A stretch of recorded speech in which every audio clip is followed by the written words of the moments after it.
Well, it's Friday and we just finished up another one just in time to head up to the mountains and hit that 6 or 7 feet of deep powder. So I'll take you guys around this bad boy in a minute and show you what we did to it. So let's check it out.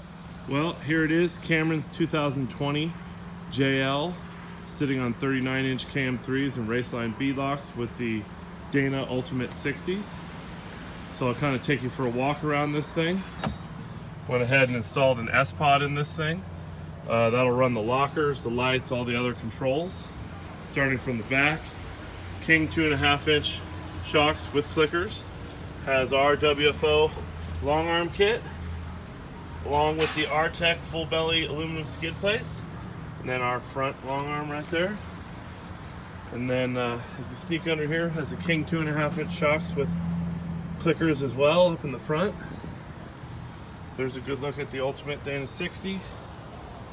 Tucked underneath there, WFO's heavy duty tie rod and drag link. Also has the WFO upper track bar bracket brace.